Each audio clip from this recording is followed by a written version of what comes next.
नमस्कार, मैं हूं श्वेता सिंह और आप देख रहे हैं आज तक। पिछले साल जब पहली बार लॉकडाउन से लोगों का सामना हुआ था, तब लोगों के लिए ये नई चीज थी। लेकिन धीरे धीरे लोगों ने ये सोचकर भी अपना समय काट लिया कि बीमारी से बचना जरूरी है। जब दूसरी लहर आई तो वो इतनी भीषण आई, ऐसा विकराल रूप आया कोरोना का कि लोगों को ये तो समझ में आ रहा है कि आज जान बचाने के लिए यही एक विकल्प हमारे सामने है। लेकिन इसके साथ ही लोगों को ये समझ नहीं आ रहा कि अब जान बचाएं तो कैसे, अब यहां से निकलें तो कैसे। बहुत जरूरी है कि आज इस समस्या को साथ साथ में परख कर चलना होगा। जान के साथ साथ जहान को बचाने की कवायद भी शुरू करनी होगी।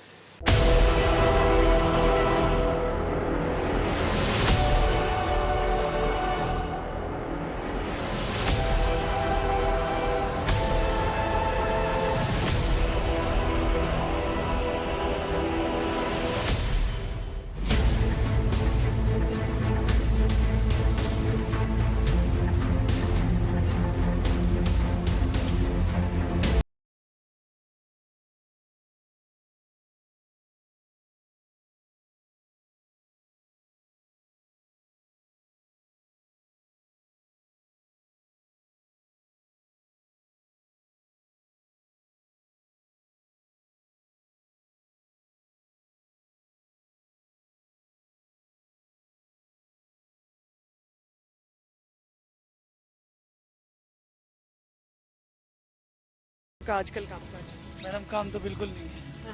बिल्कुल काम नहीं है। आते हैं यहाँ पर मत्था टेक के चले जाते हैं।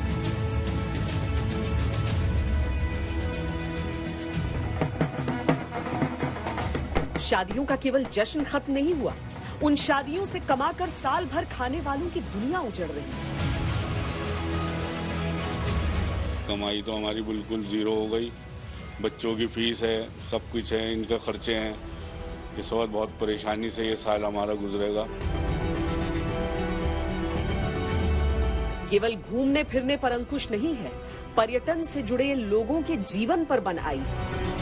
ट्रैवल एजेंसी को तो और ज्यादा बुरा हालत है मैम। होटल तो थोड़ा बहुत चला, travel agency almost zero income है। जीवनी से जुड़ा यही संकट था जिस वजह से प्रधानमंत्री नरेंद्र मोदी ने कह दिया था कि राष्ट्रव्यापी लॉकडाउन नहीं लगाया जाएगा और राज्य भी इसे अंतिम विकल्प माने। आज की स्थिति में हमें देश को लॉकडाउन से बचाना है। मैं राज्यों से भी अनुरोध करूंगा कि वो लॉकडाउन को अंतिम विकल्प के रूप में ही इस्तेमाल करें। लॉकडाउन से बचने की भरपूर कोशिश करनी है और माइक्रो कंटेनमेंट जोन पर ही ध्यान केंद्रित करना है।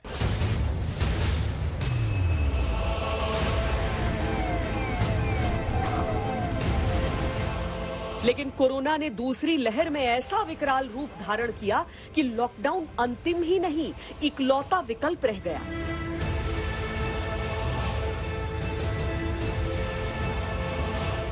नतीजा ये कि एक तरफ बीमारी जान लेने पर आमादा है, दूसरी तरफ रोजी रोटी का भयंकर संकट।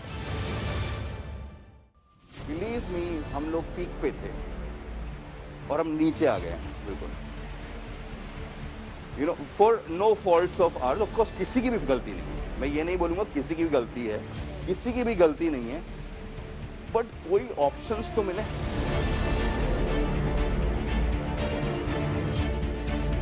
बस 1.5 महीने पहले अंतर्राष्ट्रीय मॉनेटरी फंड ने भारत के आर्थिक विकास के पूर्वानुमान को अपग्रेड किया था और 12.5% पर दुनिया की बड़ी अर्थव्यवस्थाओं में सबसे बेहतर होने का फोरकास्ट किया था।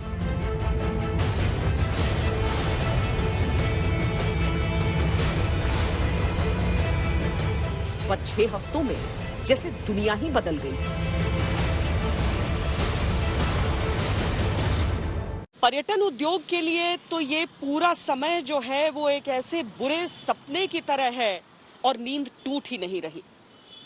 14 महीनों से ये पूरा उद्योग तड़प रहा है कि कैसे वापस अपने पैरों पर उठ खड़े होंगे। कुछ रिजॉर्ट्स जरूर थे जो पहली वेव और दूसरे वेव के बीच का जो समय था, उस समय जिन लोगों ने पर्यटकों को देखा, लेकिन चाहे एयरलाइंस हो या फिर जो शहरी होटल्स हैं, कस्बों में होटल्स हैं, उनका पूरा का पूरा कारोबार चौपट हुआ पड़ा है, लेकिन तनख्वाह अभी भी अपने जो एम्प्लॉइज हैं, जो काम करते हैं, उन्हें देना है। आगे कैसे काम चलेगा ये इनकी समझ से परे है।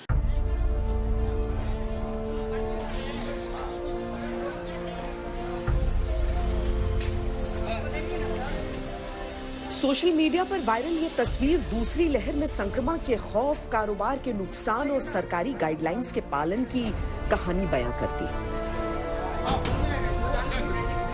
न बैंड बाजा, न रिश्तेदार, न टेंट, न केटरर, न सर्विंग स्टाफ, न दावतें। एक साथ कितने कारोबार और रोजगार के लिए मुश्किल। ये कोई इकलौती तस्वीर नहीं, संक्रमण प्रभावित लगभग हर राज्य की सच्चाई। उत्तर प्रदेश, महाराष्ट्र में शादी में सिर्फ 25 लोगों की अनुमति है, बिहार में 20, दिल्ली में भी सिर्फ 20, झारखंड में 11 लोग ही शादी समारोह में जुट सकते हैं।